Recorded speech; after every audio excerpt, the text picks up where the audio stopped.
Irmãos e irmãs, vamos a mais um momento da nossa liturgia da palavra nos meus endereços telemáticos, @Paulo Roberto Maciel, Maciel 7919. Você vai entrando facilmente, digitando @Paulo Roberto Maciel, Maciel 7919, e chega ao YouTube, onde tem mais de 9.600 vídeos gratuitos para você pesquisar com responsabilidade.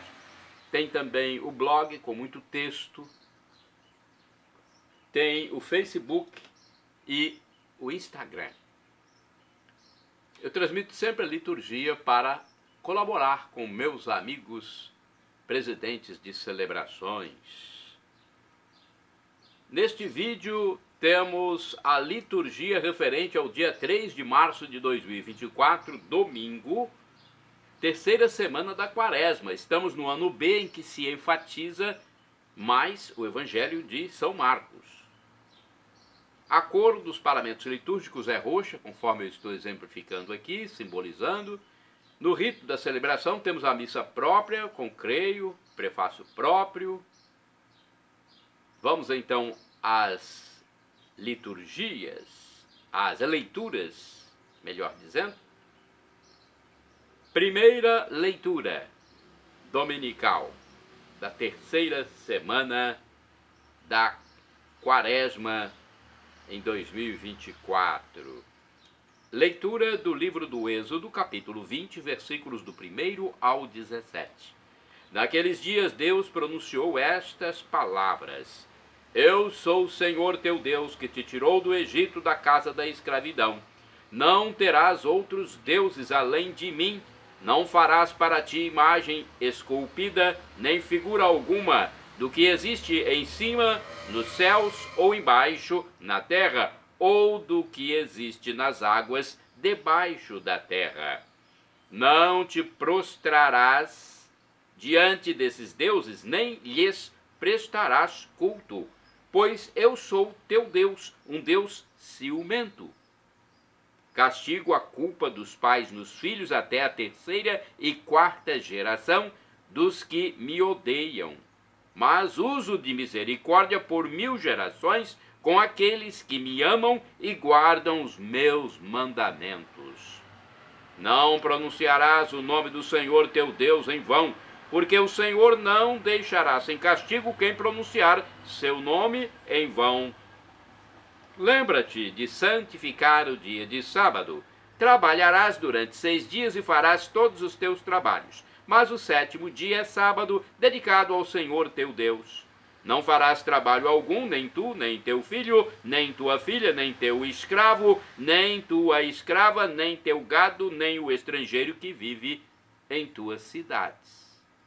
Porque o Senhor fez em 6 dias o céu, a terra e o mar e tudo o que eles contêm. Mas no 7º dia descansou. Por isso o Senhor abençoou o dia do sábado e o santificou. Honra teu pai e tua mãe, para que vivas longos anos na terra que o Senhor Deus te dará. Não matarás, não cometerás adultério, não furtarás, não levantarás falso testemunho contra o teu próximo. Não cobiçarás a casa do teu próximo. Não cobiçarás a mulher do teu próximo, nem seu escravo, nem sua escrava, nem seu boi, nem seu jumento, nem coisa alguma que lhe pertença. Palavra do Senhor, graças a Deus. Olha, texto dos 10 mandamentos, hein? Agora vamos ao Salmo responsorial, Salmo 18 ou 19, depende se a tradução é da Bíblia hebraica ou da grega. Versículos 9, 8º, 9º, 10º, 11, refrão retirado de João, capítulo 6, versículo 68c. Senhor, tem palavras de vida eterna. Repitamos. Senhor, tem palavras de vida eterna. A lei do Senhor Deus é perfeita, conforto para a alma. O testemunho do Senhor é fiel, sabedoria dos humildes. Senhor, tem palavras de vida eterna. Os preceitos do Senhor são precisos, alegria ao coração. O mandamento do Senhor é brilhante, para os olhos é uma luz. Senhor, tem palavras de vida eterna. É puro o temor do Senhor, imutável para sempre. Os julgamentos do Senhor são corretos e justos igualmente. Senhor, tem palavras de vida eterna. Mais desejáveis do que o ouro são eles, do que o ouro refinado. Suas palavras são mais doces que o mel que sai dos favos. Senhor, tem palavras de vida eterna. Repitamos: Senhor, tem palavras de vida eterna. Segunda leitura da primeira epístola de São Paulo aos Coríntios, capítulo 1, versículos do 22 ao 25. Irmãos, os judeus pedem sinais milagrosos, os gregos procuram sabedoria, nós, porém, pregamos Cristo crucificado. Escândalo para os judeus e insensatez para os pagãos. Mas, para os que são chamados, tanto judeus como gregos, esse Cristo é poder de Deus e sabedoria de Deus. Pois o que é dito insensatez de Deus é mais sábio do que os homens, e o que é dito fraqueza de Deus é mais forte do que os homens. Palavra do Senhor, graças a Deus. Vamos agora aclamar o Santo Evangelho e depois proclamá-lo. O Evangelho de hoje é o escrito pelo apóstolo São João, capítulo 2, versículos do 13 ao 25. Aleluia, aleluia, aleluia, aleluia. Aleluia, aleluia, aleluia, aleluia. Não façais da casa de meu pai uma casa de comércio. Tirai isso daqui. Aleluia, aleluia, aleluia, aleluia. Aleluia, aleluia, aleluia, aleluia. O Senhor esteja convosco, Ele está no meio de nós. Proclamação do Evangelho de Jesus Cristo, segundo São João. Glória a vós, Senhor. Pelo sinal da Santa Cruz, livra-nos Deus, nosso Senhor, dos nossos inimigos. Naquele tempo, estava próxima a Páscoa dos judeus. E Jesus subiu a Jerusalém. No templo encontrou os vendedores de bois, ovelhas e pombas e os cambistas que estavam aí sentados. Fez então um chicote de cordas e expulsou todos do templo junto com as ovelhas e os bois. Espalhou as moedas e derrubou as mesas dos cambistas. E disse aos que vendiam pombas: tirai isso daqui, não façais da casa de meu pai uma casa de comércio. Seus discípulos lembraram-se mais tarde que a Escritura diz: o zelo por tua casa me consumirá. Então os judeus perguntaram a Jesus: que sinal nos mostras para agir assim? Ele respondeu: destruí este templo e em 3 dias eu o levantarei. Os judeus disseram: 46 anos foram precisos para a construção deste santuário e tu o levantarás em 3 dias? Mas Jesus estava falando do templo do seu corpo. Quando Jesus ressuscitou, os discípulos lembraram-se do que ele tinha dito e acreditaram na Escritura e na palavra dele. Jesus estava em Jerusalém durante a festa da Páscoa. Vendo os sinais que realizava, muitos creram no seu nome. Mas Jesus não lhes dava crédito, pois ele conhecia a todos e não precisava do testemunho de ninguém acerca do ser humano, porque ele conhecia o homem por dentro. Palavra da salvação, glória a vós, Senhor. Pelo sinal da Santa Cruz, livra-nos Deus, nosso Senhor, dos nossos inimigos. Vamos aqui a uma informação do Catecismo da Igreja que trata desse assunto, né, para a gente compreender um pouco. Jesus subiu ao templo como lugar privilegiado de encontro com Deus. O templo é para ele a morada de seu Pai, uma casa de oração, e se indigna pelo fato de seu átrio externo ter se tornado um lugar de comércio. Se expulsa os vendilhões do templo, é por amor zeloso a seu Pai. Não façais da casa de meu Pai uma casa de comércio. Seus discípulos lembram-se do que está escrito: o zelo por tua casa me devorará. Salmo 69, versículo 10. Também João, capítulo 2, versículos de 16 a 17. Depois de sua ressurreição, os apóstolos mantiveram um respeito religioso pelo templo. Vamos agora a outra reflexão, informação sobre o Evangelho, que está aqui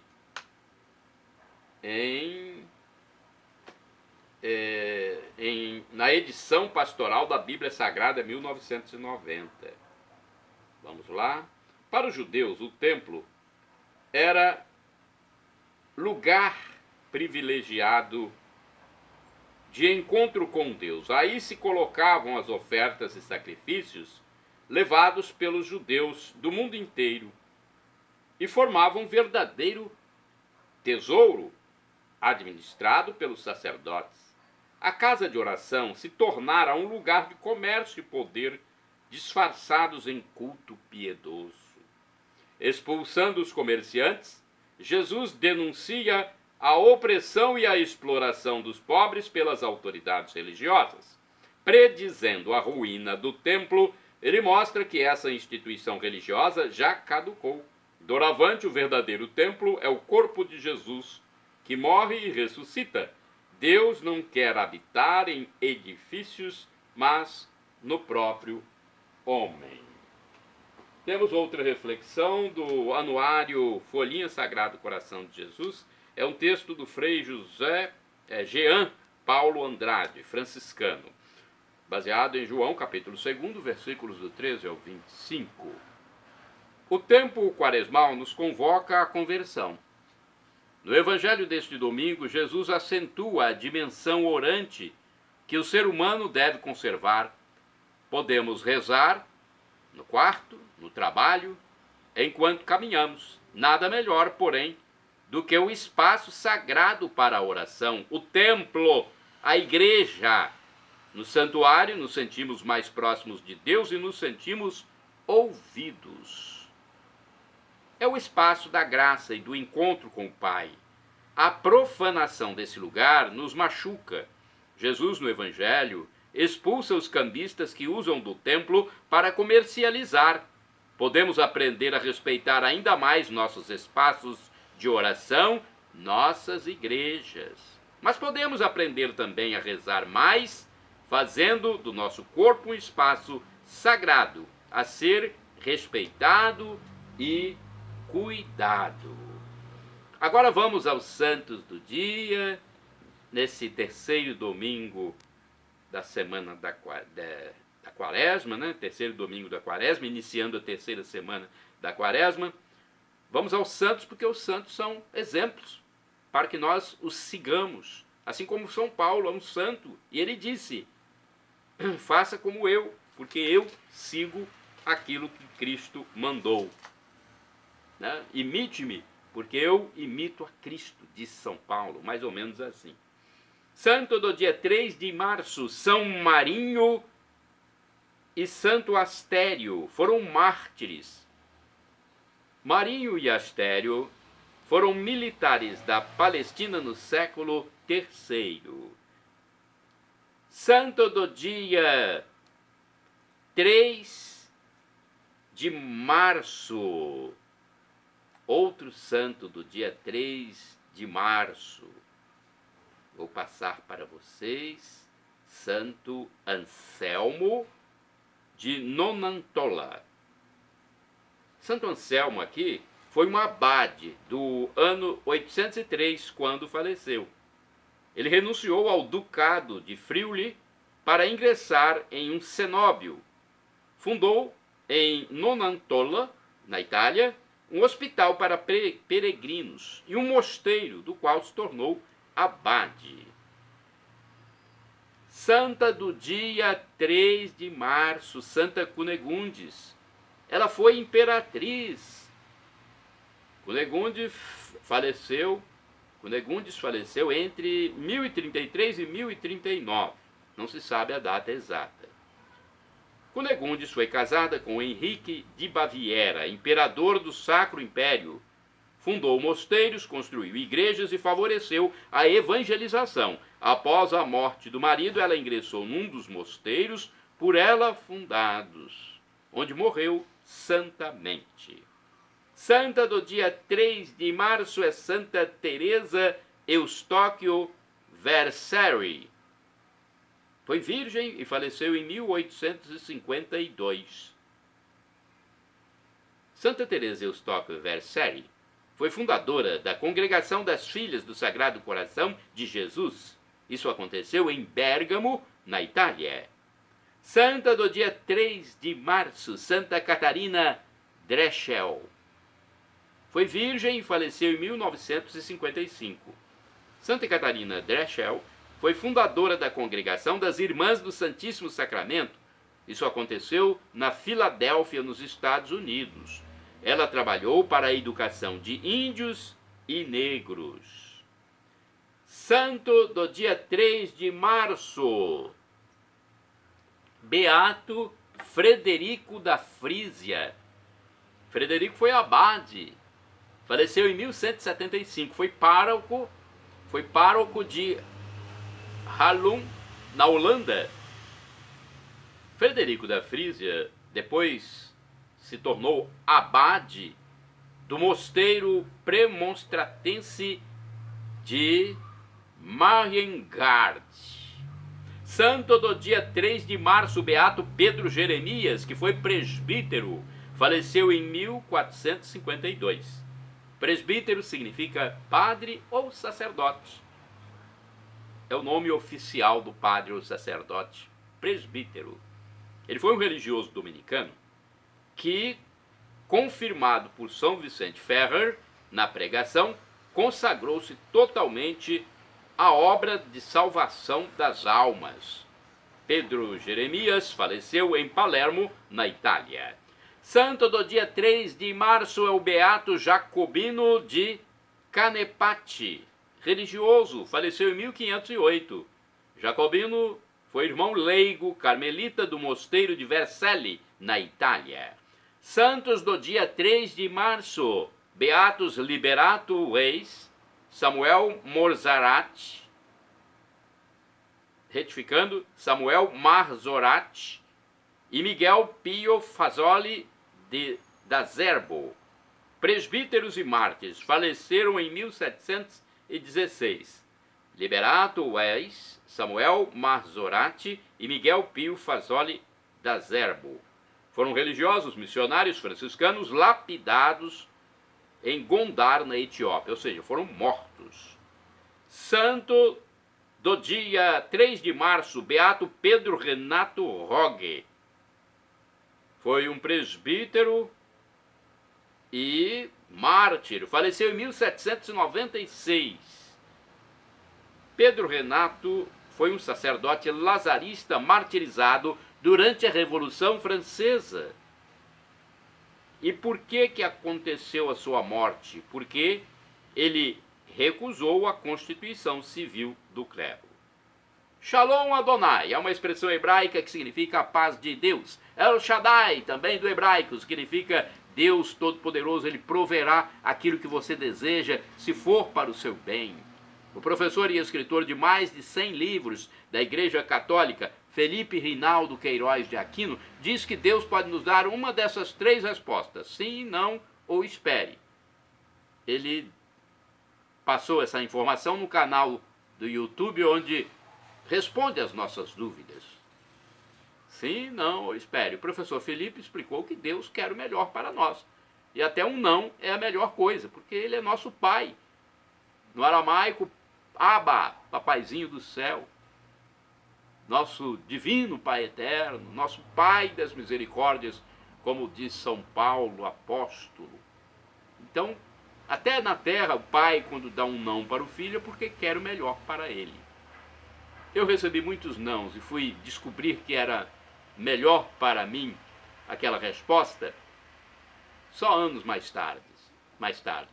A gente só descobre depois. Na hora a gente fica, né, afoito, fica agitado, mas depois a gente descobre, nossa, aquele não que eu recebi lá atrás foi bom para mim, foi a melhor coisa.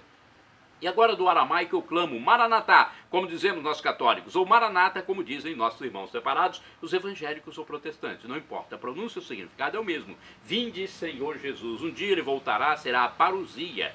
E quem acreditar que Jesus é Deus, e quem for batizado, vai estar em comunhão com Deus Pai, Deus Filho Jesus Cristo e Deus Espírito Santo por todos os séculos dos séculos, para sempre. Junto com os anjos, junto com Maria Santíssima, com São Paulo, São Pedro, São João, Santa Teresa d'Ávila, Santa Teresa de Calcutá, Santa Irmã Dulce, São João Paulo II. Já pensou, estaremos todos juntos na eternidade, para todos sempre. Perdão, Senhor, pelos meus pecados passados, presentes, futuros, físicos e espirituais, pecados do pensamento, palavras, atos e omissões, e me dê a vida eterna. Meu Jesus, eu quero a vida eterna convosco.